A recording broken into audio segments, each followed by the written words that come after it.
This meeting is being recorded. Okay, can anyone summarize me the yesterday class that we have discussed, please?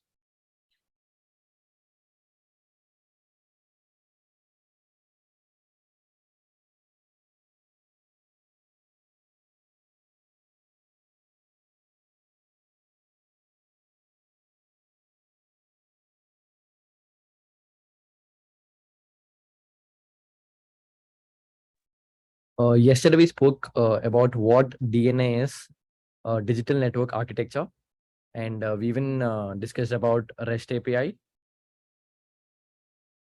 In that we have like three different types: crude, HTTP verb, and data encoding. And in crude is nothing but create, read, update, and delete. HTTP verb is the same as crude but different. Uh, in terms of HTTP, it is get, post, pull, and delete. And we even spoke about the different tools we use to automate.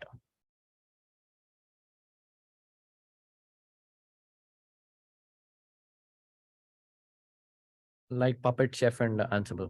Thank you. Yeah, that is correct.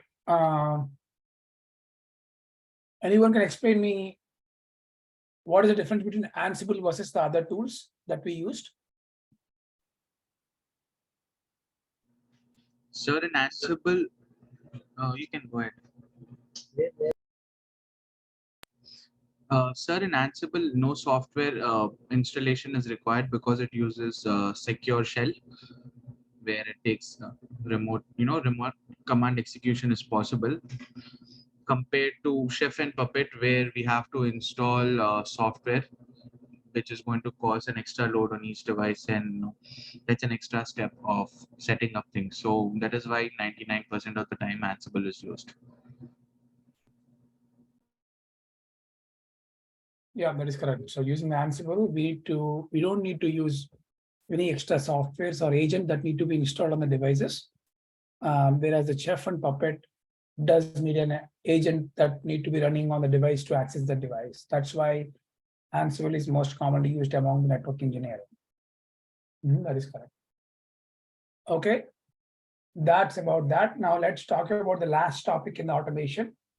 That is looking into the JSON, how it is interpreted, and what is the format of JSON that that can be used. So let's talk about that. Any questions before we start today's class, from yesterday's class?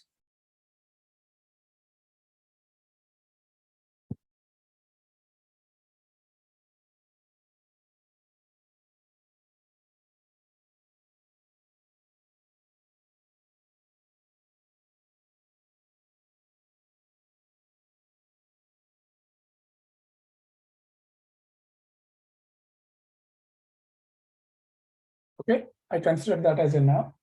So let's start.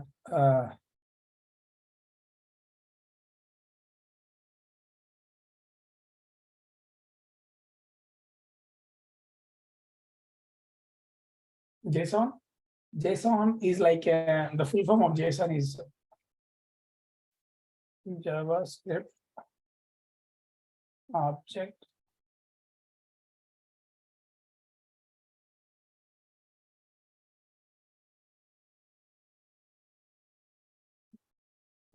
So this is a lightweight data interchange format,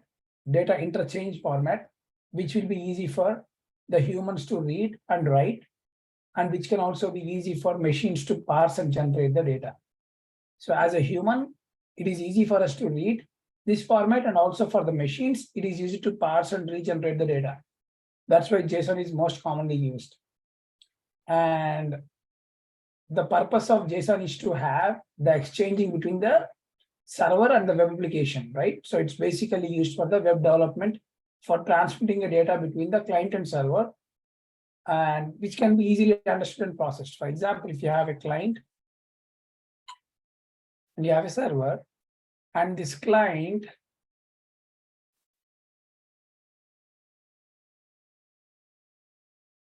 sending a request and then getting the response back. And let's say this is not an actual server, I mean, it is a web server, right? So in this case, it is mostly used in the web development because the transmitting of data between both directions is easy, and machines can easily parse the data, meaning they can easily change the data based on the responses. So JSON uses something like a simple text-based format. It is called key value pair, so that it is easy to encode and decode the complex data structures. So it's basically based out of JavaScript programming language, but it is not as complex as JavaScript. It is like a easier version of the JavaScript, because they made it easy for different programming languages to easily understand and process the data. So JavaScript basically is very popular because of its simplicity.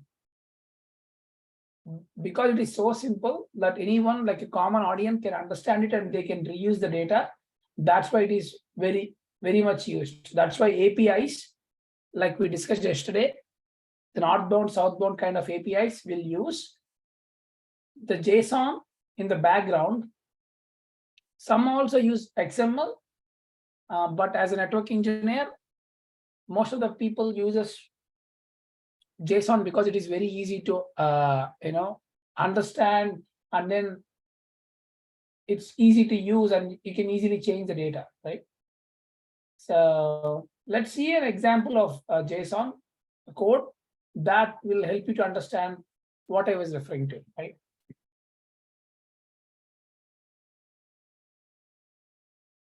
For example, if I'm writing an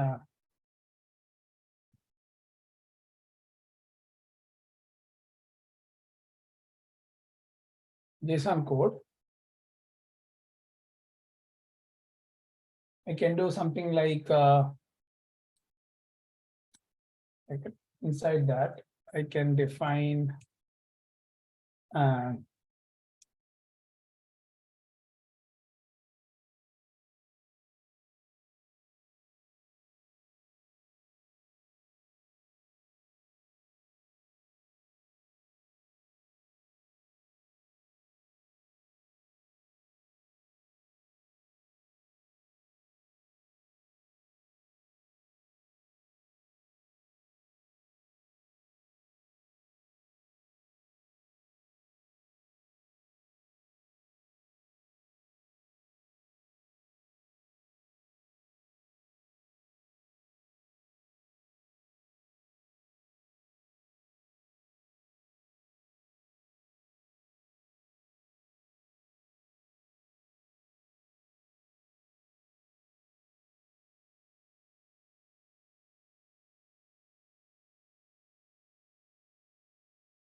so this is the format of key value pair. Here the name is the key, the CCNA student is the value. So for the name key, we are having a value. So entire code will be in form of this human readable structure. That is why in this example, the data that is encoded here will be in the format where the name, student ID, location, all of that will be represented as the keys, and the value is represented as the like for example, like CCNA student 123, 1234 Mayfield, these is all called the values. So that is how the data can be encoded easily, which can be interpreted and processed by the computer program, and it can be easy to use it to transfer data between the client and server. For example, this client can request the user ID 123 and it send the data with this format, which is in the JSON response. So everything the client request can be sent with the JSON request and then get the response back. So with the JSON structure. So that is how you can use this JSON key value pair. For example, if you are automating something, for example, if you have 3 switches, right? You can build, like for example, name, interface, gig 1/1, port number 2, and if you want to assign the VLAN, you can do VLAN and then VLAN 10. So from a single point, you can send the same code to all the devices by just changing the IP addresses, right? So remaining everything like VLAN number, interface, they all can stay the same, but you can adjust this and then you can push the code from here to all the devices in a single go with the JSON key value pair. Questions? Can you please repeat the last part, sir? I'm sorry. So for example, this is switch 1, this is switch 2, this is switch 3.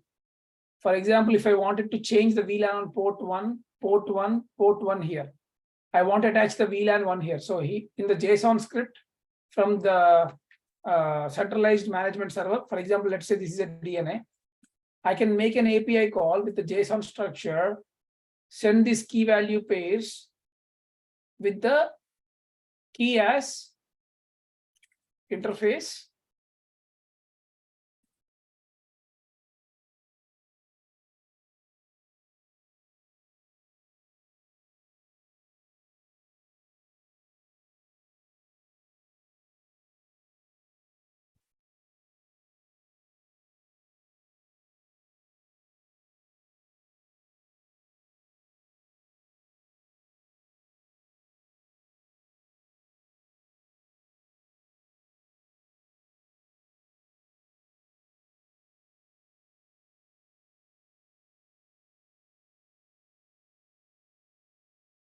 like that. I can create a key value pair and I can push the data. I can make an API call from here to all the devices to update the interface. So I can do that in the JSON format. Thank you, sir.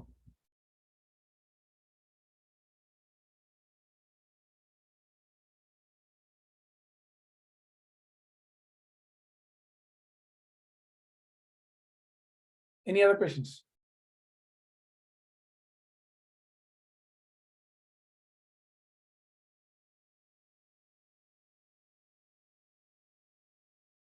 Okay, with that, we officially completed all of the sections of the CCNA, except few concepts here and there that we missed that we're going to cover.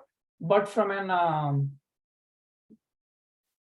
syllabus perspective, from network fundamentals all the way till automation and programmability, we covered each section.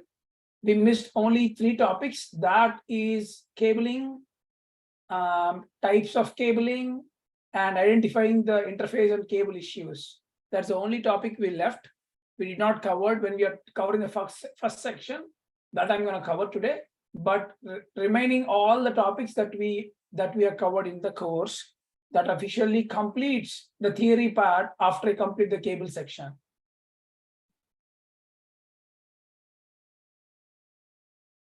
And tomorrow and day after tomorrow, we will cover the labs of OSPF and EIGRP and maybe a little bit of static routing and checking the route tables by installing the routes.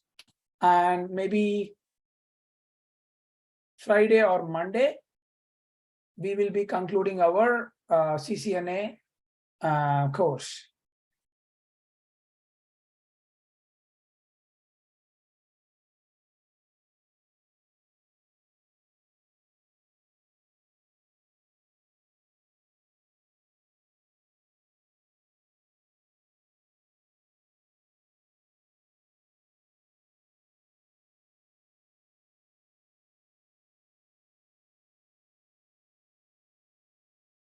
So now let's take a step back and then compare the different types of cables. This will be no longer automation discussion. This will be more into networking part now. We are going back of what we have in the networking part at the physical layer. Can anyone tell me what are the 7 layers of OSI model without Googling? Application, presentation, session, transport, network, the data link, and physical layer. Okay, what does the physical layer contains? So the physical layer is nothing but the connection. So if there is anything, if the connection goes down, then we'll get to know there's some problem with the wires and everything. Yeah, correct. So physical layer is about optics. If there's an issue with the cable, interface, SFP, right? Based on that, it will identify if there is any problem at the transmitting of the power or transmitting of the data at the cable or the interface level, right? So that is a physical layer problem. So now we are at the physical interface. We are comparing different types of physical interface and cabling types, okay? So now let's talk about single mode fiber, multi-mode fiber, and copper. Those are the different types of physical interfaces. So before we talk about these fiber types, let's talk about the cabling and infrastructure, right?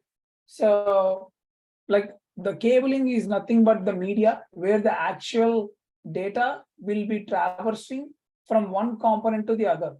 The cabling infrastructure is nothing but allowing the bits from one device to the other. For example, if you have an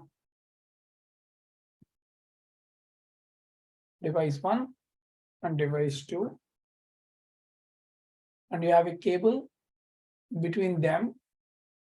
So this cable itself is sending the bits like ones and zeros over that link, right? So this will help us to send the data over this physical link, right? So that is what the actual cable will do for us. But there are different types of cables that are in the network media. One is twisted pair cable, one is coaxial cable, one is fiber optic cable, and the other one is wireless, right? You already know about wireless. We discussed about the wireless because we talked about wireless like having an antenna, and that antenna will be transmitting and receiving the signals over the air. That is not a physical connection. But these cables are like the physical connections that can be used to send and receive the data, right? So now let's talk about those different types of cables.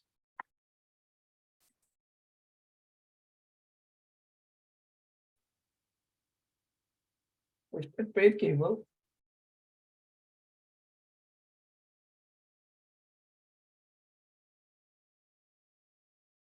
Coaxial cable.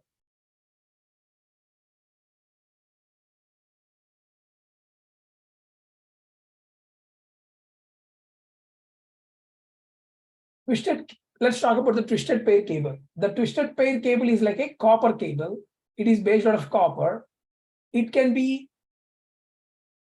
either shielded or unshielded, right?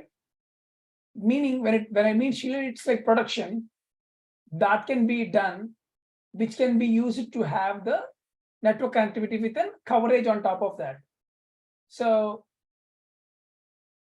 this twisted pair cable looks like something like this. Let me share my screen. I want to show you how it looks like to get the idea.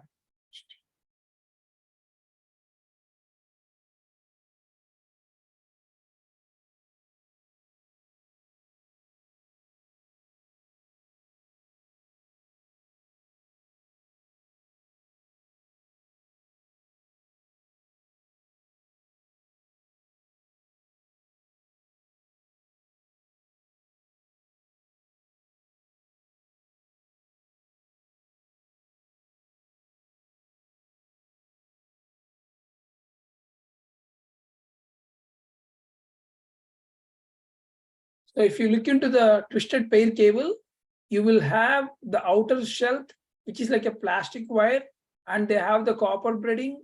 Then you will have the individual pair color coding wires. Those are the copper wires which are insulated between your devices. So that is how the twisted pair looks like. If you look into a network cable that is connected to your network, like a copper cable, that will be something like this twisted pair. So that is how it looks like.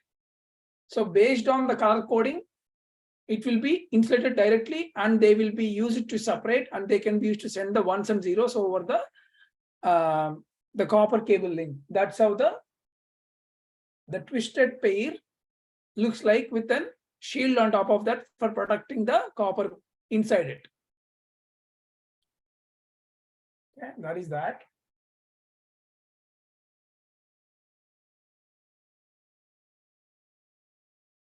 And then we have shielded twisted pair, right? So we talked about shielded twisted pair and unshielded twisted pair. So the shielded twisted pair can reduce the electrical noise and also any electromagnetic radiation. So that the top layer shield will protect your cable from the electromagnetic radiation or any noise that is outside. It will make sure that your data is not being affected with that, because it can provide that stability for your traffic. So if you look into the shielded pair, there is a thin sheet outside and you will see these copper lines inside, right? So this shield is protecting your actual copper wires inside from any of the noise that is present outside, right? So this shield will make sure that your signal is steady, and it will reduce the interference from other devices. Let's say there is another wire here, there is another wire here, there is another wire Sir, here. sorry, can you pull up that picture also once while you explain? Sorry? Sir, can you pull up that photo while you're explaining so that we can see?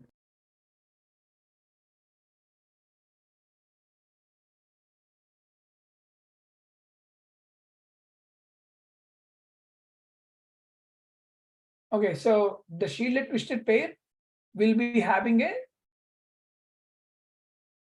electromagnetic protection and also noise reduction because of the shield that is present on top of that. The outer shelf will provide the security for your device. It will keep your signal steady, and it will reduce interference with other devices. So with the diagram you're seeing, that will have the protection. I don't know if you can see my cursor or not. The outer shelf will protect your inner copper braiding. That will provide the protection for your device. That is the shielded twisted pair. So UTP, which is the unshielded twisted pair, does not have any shielding. So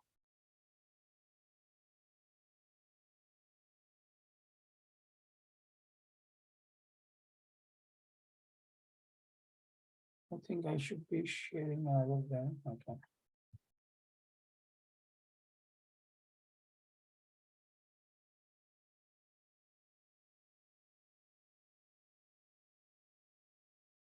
Right.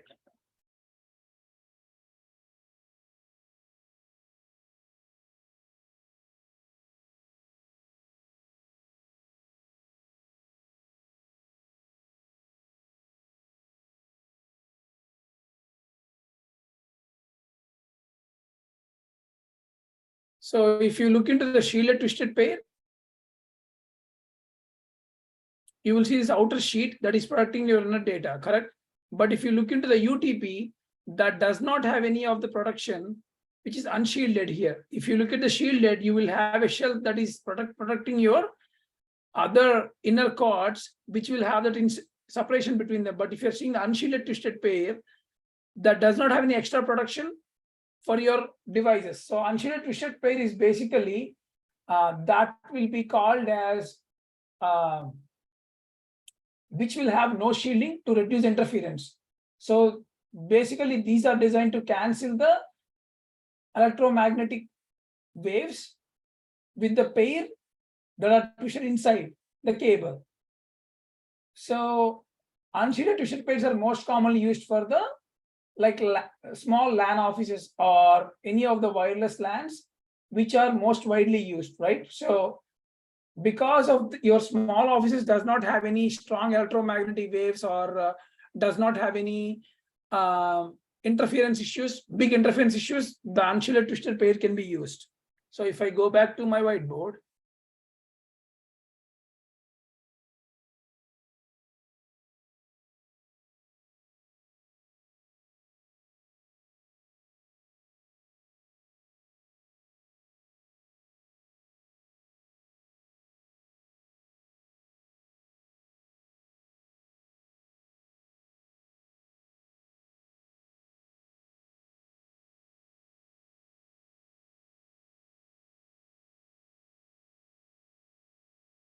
let's say this is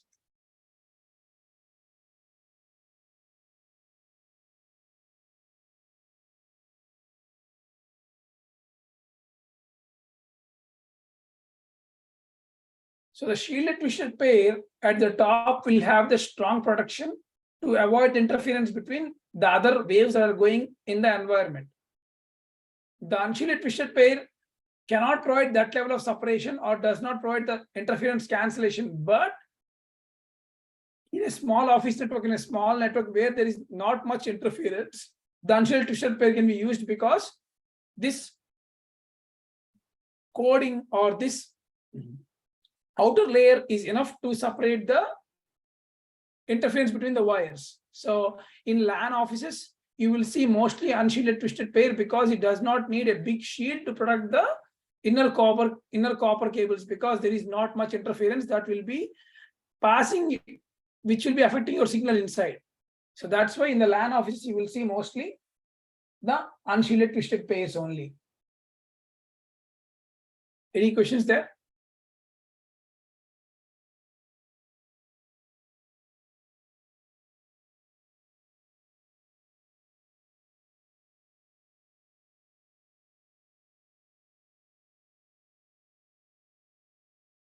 No, sir.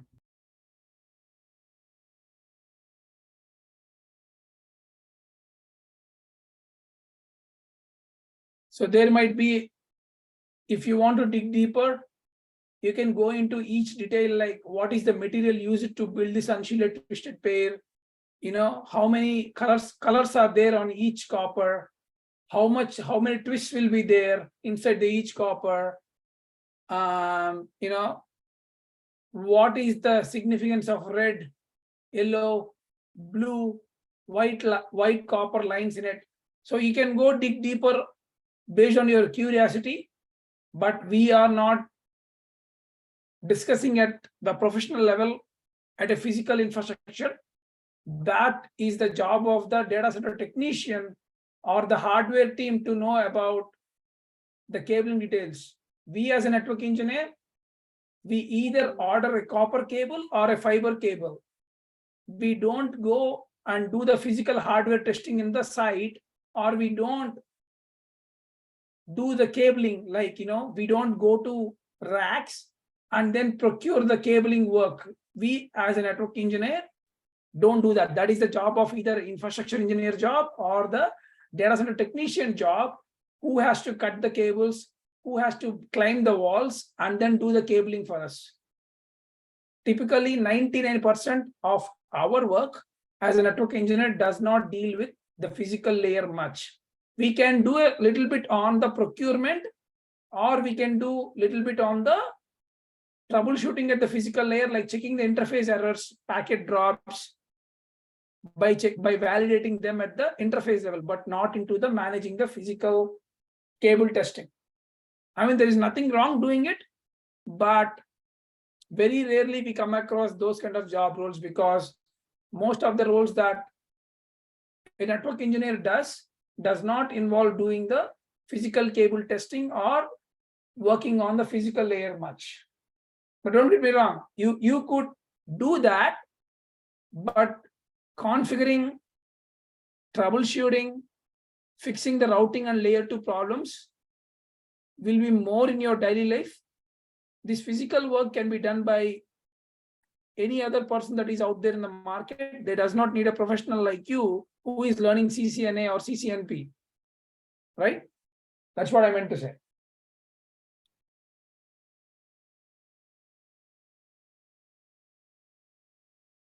Okay, let's move on to the coaxial cable.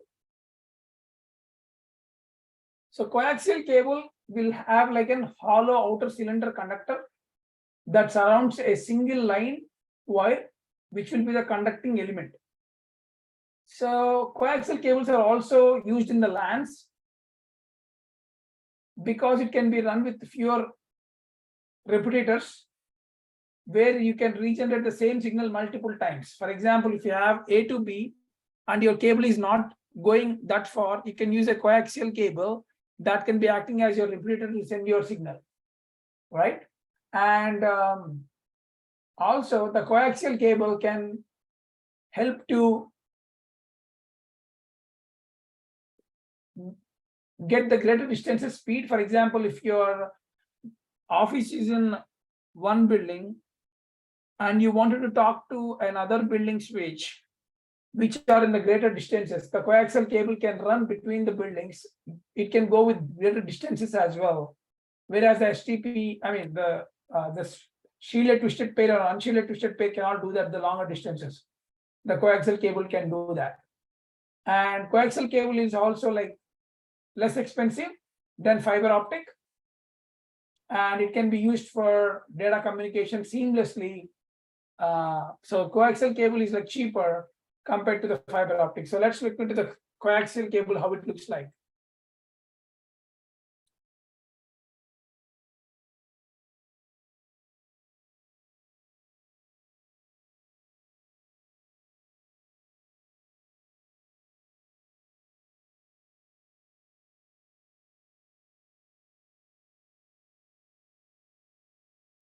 You told it is cheaper than twisted pair, right, sir? It is cheaper than fiber.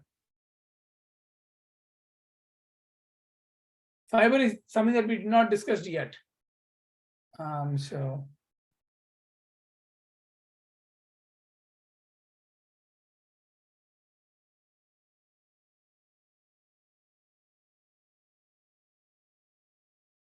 this is how a coaxial cable will look like. Inside will be the copper wire. There will be a top of insulation. There will be a copper mesh, and then the outside insulation. That is how it looks like.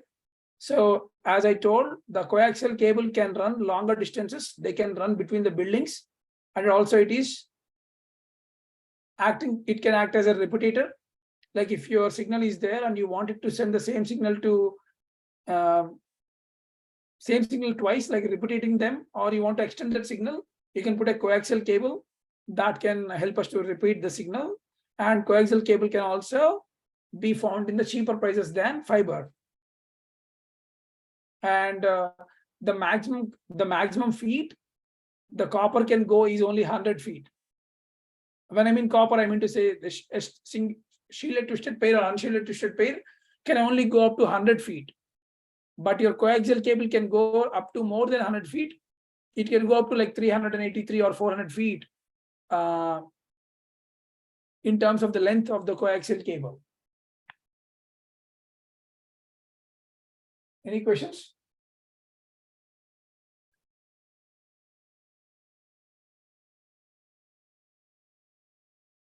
It is the TV cable that we use, right, sir?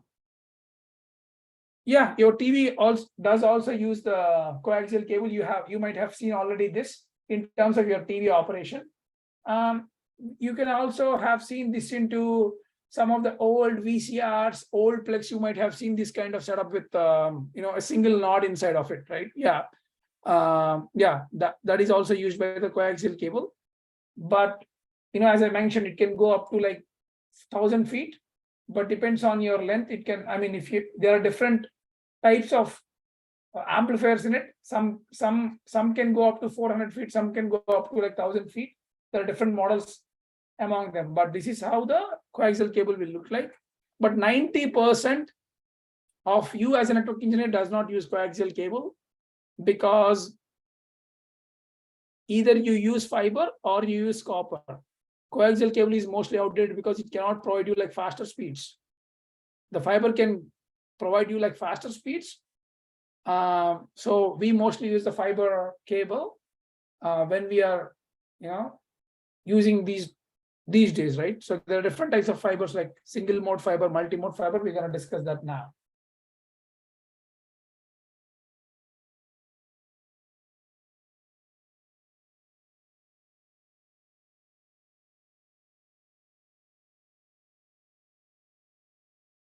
So till now we talked about copper, right? Copper is nothing but sending the signals like power signals, right? It can use like electromagnetic waves, or it can use pulses, right? The copper does in terms of pulses.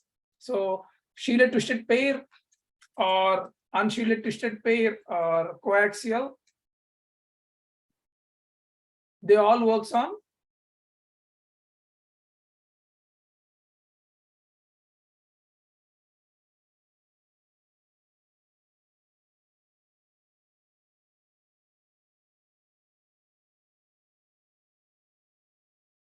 like you will be seeing sending the data in ones and zeros. Like if you see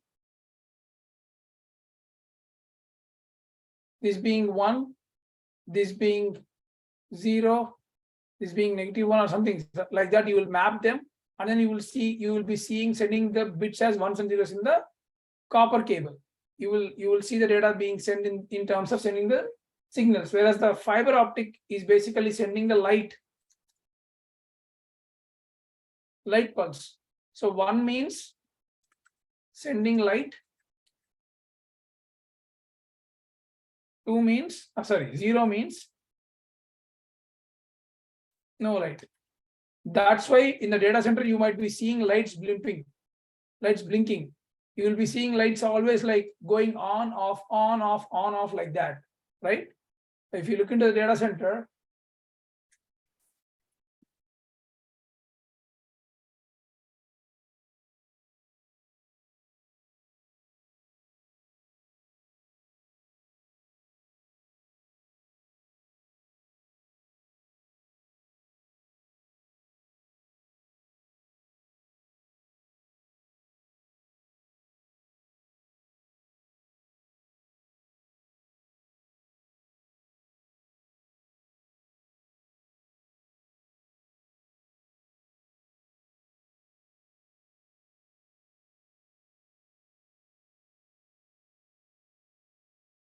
if you look into the data center, you will see like lights going on, off, like that. So that is your light signal that is sent by the fiber optic cable. So when the light is on, it means it is sending the bit 1.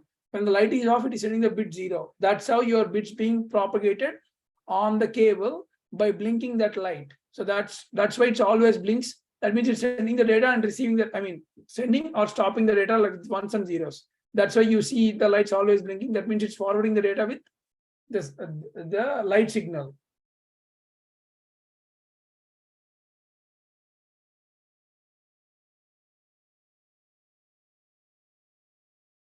So as I talked, fiber optic cable is like a medium capable of conducting the light transmission, right? It can send the data with light on and off. It is used in terms of having separate connections, like when it means on, it means sending the data. When it means off, it is not sending the data. It's ones and zeros, right? So there are 2 types of fiber optic. One is called single mode and the other one is called multi-mode fiber. So single mode fiber will be used for longer distances cables. For example, let's say there is a city in Arkansas and there is a city in a city called Arkansas and a city called Bentonville, right? Or a city called Conway or the city in Bentonville. They both are in Arkansas state, and we wanted to run the cable between them. So both are roughly like 30 miles. So we can run a single mode fiber between them. So the single mode fiber can go up to like 37 miles. 37 plus miles or 60 kilometers. So there is a distance that it can cover. The maximum single mode can cover up to like 60 kilometers, 60 plus kilometers. But the single mode cable only operates on one mode. It will use only one mode to send the light to propagate to the fiber. For example, if there's a cable and you will send only one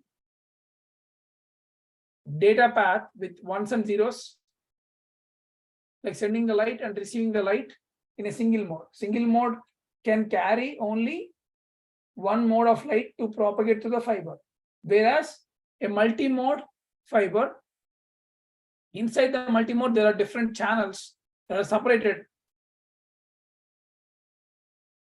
You can send multiple ones and zeros over a single link because it separates them into different channels. But the downside of this is it cannot run like longer distances like single mode. It can run only short distances. The maximum distance it can go is up to 2 kilometers, or it can go like 1.2 mile. So even though the multi-mode can have multiple paths for the light to propagate, it is basically for the shorter speeds. Whereas a single mode, it has only one way to propagate the signal, but it can go up to like larger speeds. It can go up to like 60 kilometers plus. If you look at the single mode versus multi-mode, let's see how it looks.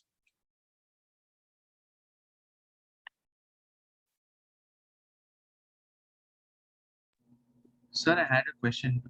Does multimode transfer more data? Is it faster? Yes, it is faster because it has more paths. It is faster than a single mode fiber. In multi-mode, there are different grades. One grade will be higher than other grade. So let me show you an image on how it goes.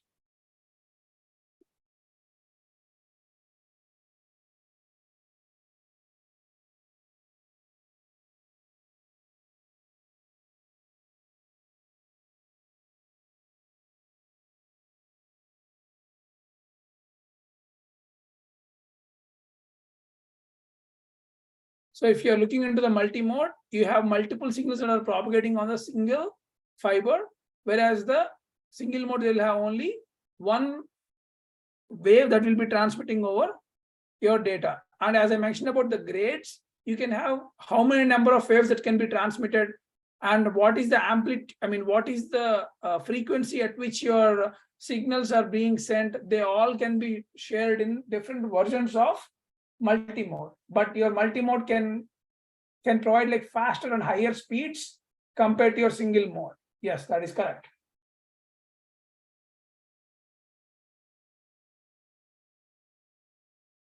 Any questions?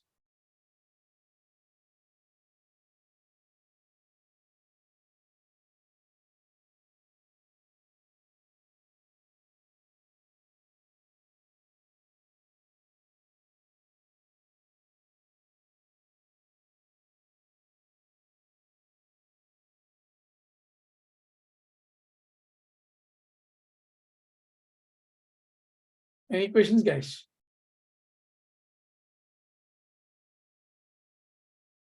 Okay, in the data center, if you see a yellow wire, usually yellow wires are single mode. And if you see an aqua blue wire, that is multi-mode. This will be a trick interview question. They will ask you like, if you are in the data center, how does a multi-mode wire look like? You should be telling them that it should be like in a aqua blue color. They might ask you also ask like, how does a single mode color look like? You can tell them that usually single modes are in the yellow color. Sometimes there are other multi-mode fibers, they are on the also in the orange color. So you can tell them either orange or aqua blue can be used for the multi-mode, and single modes are usually the yellow color wise.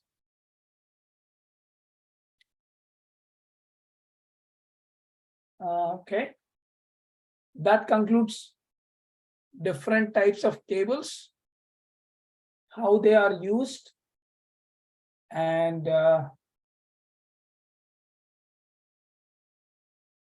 It's basically theory on, these wires and stuff. I don't expect you to be understanding these concepts more and more unless you go and watch the actual wires in the data center or in the LAN. But if you don't know something about a specific wire, you can take the picture and then you can search for a similar kind of wire and just look into the Google of that wire. That will help you understand what type of fiber it is or what type of cable it is and why it is used. It's always good to take picture and then seek help of Google on that, because every product has different types of SFP. And I mean, we're not talking about SFP, right? Let's talk about SFP. SFP is very important. Basically, SFP is the small form factor pluggable.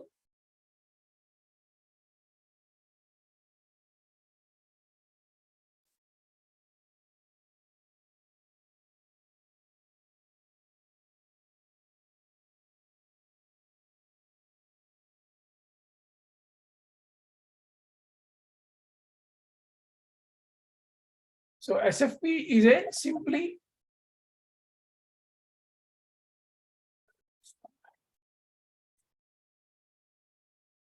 SFP is simply a modulator that plugs into an SFP that plugs into an SFP port on a network switch or the server. For example,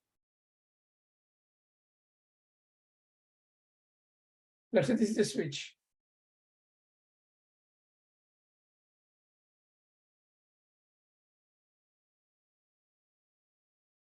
And this interface is like an open slot, okay? And you have a fiber cable with you. This is a fiber cable. And you cannot insert directly this fiber cable into this port. You need to have a connector, which is called SFP. So you plug your cable to the SFP and you can inject the SFP into the cable, because the SFP will be the modulator that makes your fiber port can talk to the network interface. So SFP is just like a modulator or the media type that can make your fiber communicate with your interface on the switch.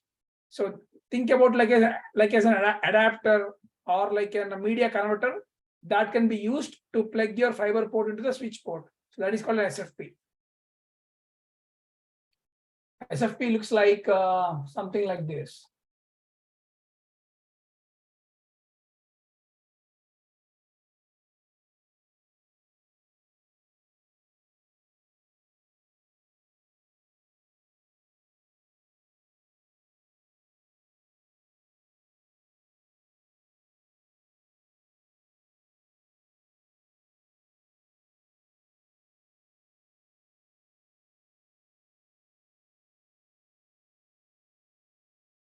So let's say this is your switch port, and let's say this is your, if you see this yellow color, the yellow color is the single mode fiber, and this is the SFP that you're plugging to the switch interface. That this is the SFP that is connecting your fiber cable to that port. So this is the converter between your interface and your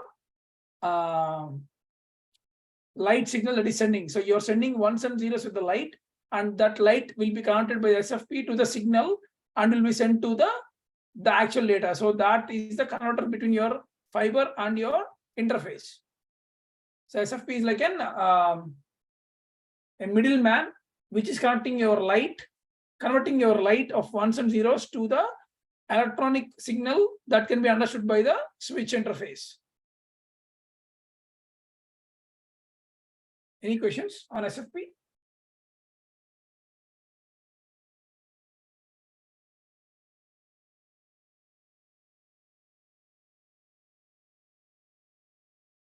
Are you guys following me or no? Yeah, there's no doubt, sir. Everything's clear. Thank you.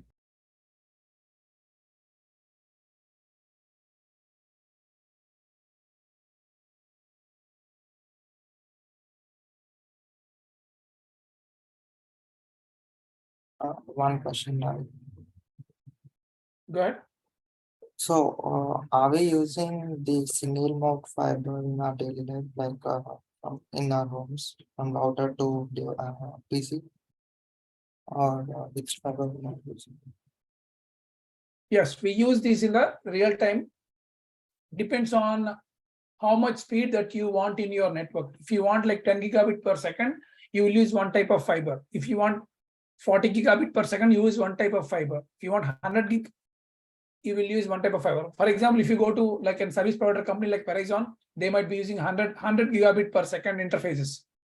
But you as a user, to purchase it will cost you like 350K per interface, right? $350,000 per interface. Very, very expensive. But data centers like Verizon, networks will use them. They will use one kind of SFP. So let me give you an example. A 100 gig interface SFP will cost you roughly $40,000 rupees. A small SFP will cost you $40,000. So it is used in the real time, but depends on the scale of the company, scale of the network, the procurement is done. So don't think that you will be using a mega SFP.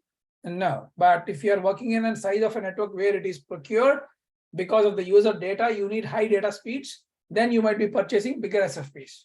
But yes, we are absolutely using SFPs in our daily network. So when you told $40,000, it is the converter which costs 40,000? Yes, just the converter. Yes. Okay, sir. I got it. We even have SFPs in a Wi-Fi routers, right, sir? Where we connect our LAN wires.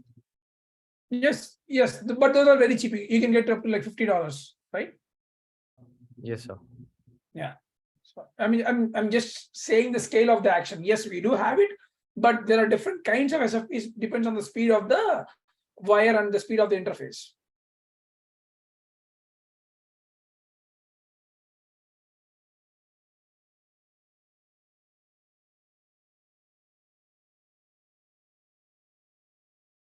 I think Kanishk asked about a question on where do we use it in the network, right? For example, let's say there is a PC, and PC uses a copper cable to connect to the switch.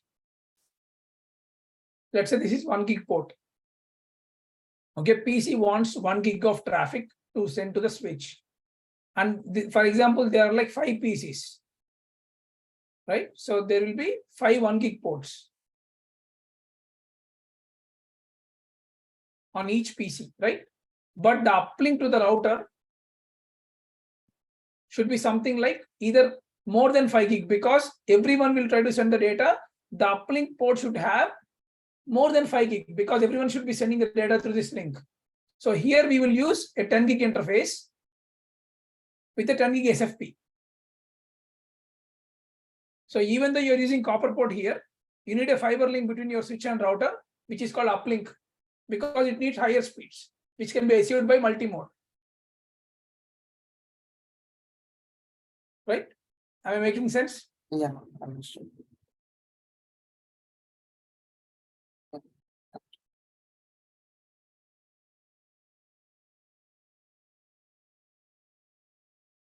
Okay, any more questions? No, sir. Thank you.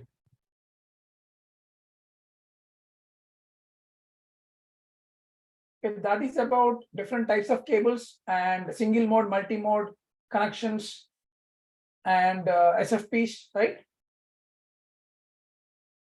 Okay, now let's talk about different interface and cable issues. What are different types of interface issues and cable issues that we may see in our network? For example, if there is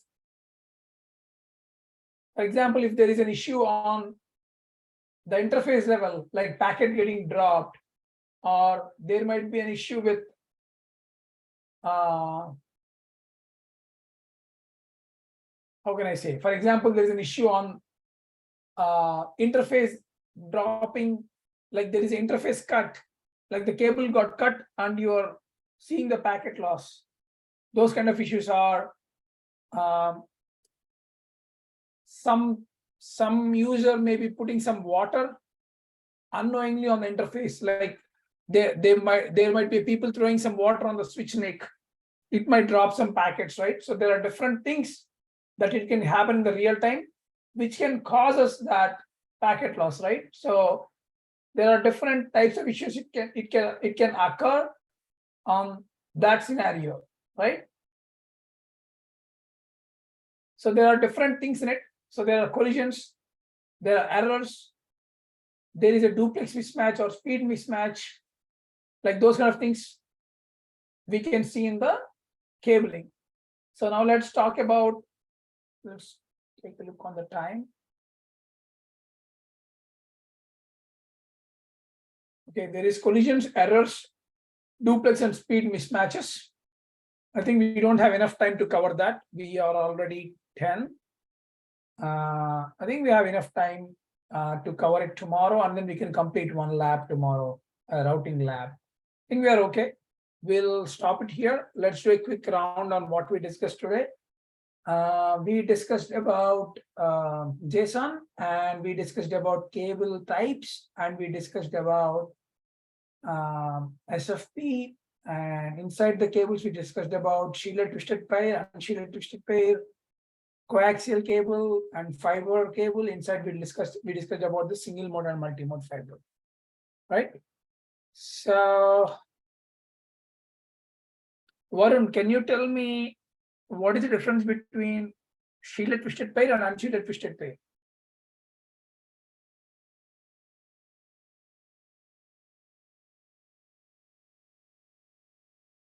The difference between shielded twisted pair and unshielded would be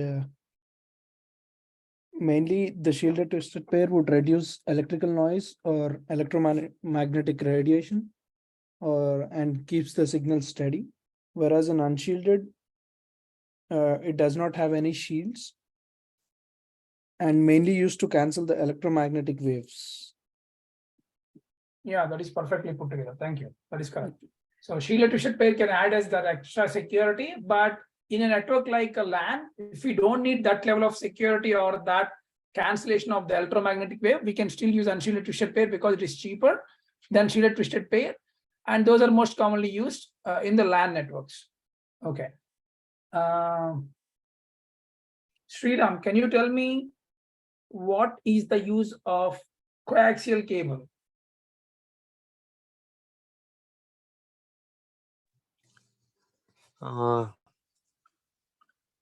It is used in offices, for like kind of homes also, for cable television, measuring devices, and transmit data.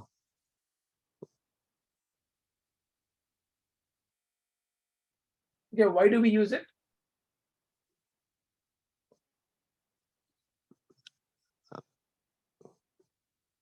Without coaxial cable, like it only we only get a few channels. So I don't know. I don't know clearly on that. So.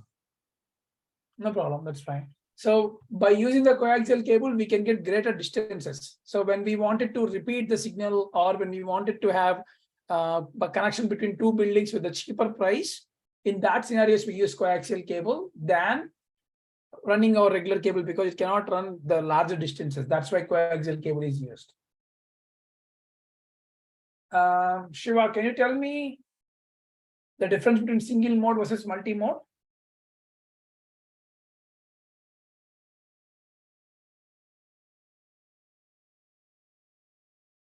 Yeah, so single mode fiber optic cable has like a single path of or a single mode of the light transfer.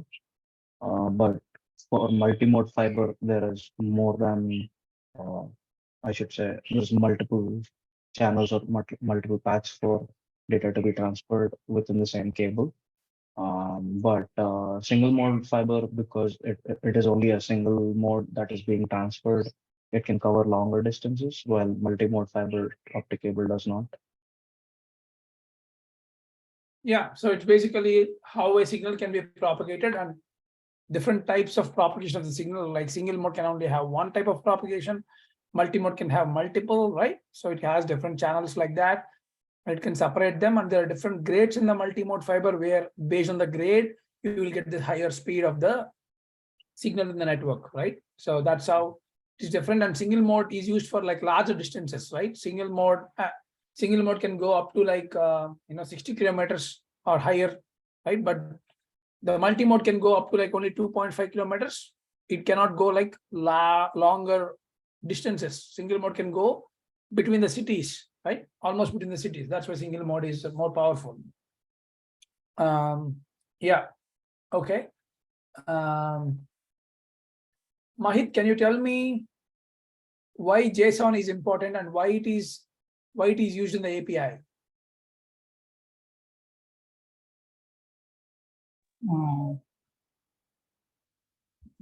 It is a text-based and uses human relatable test. It is very easy to use, and it will be in a human readable. It will be as a human readable. So it is.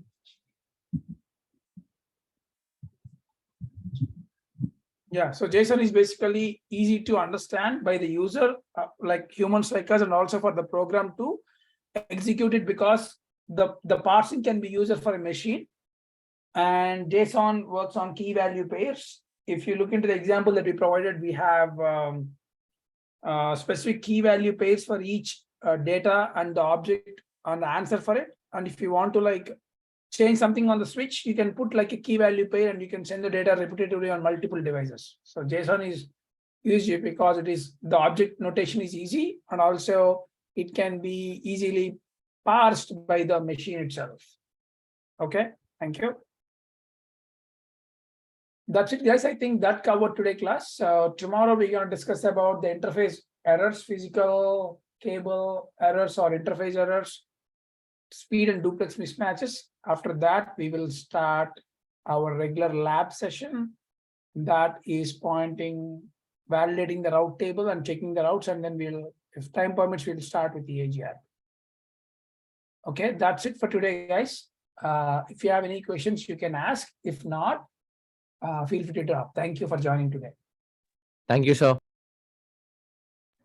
Thank you, sir. Good night.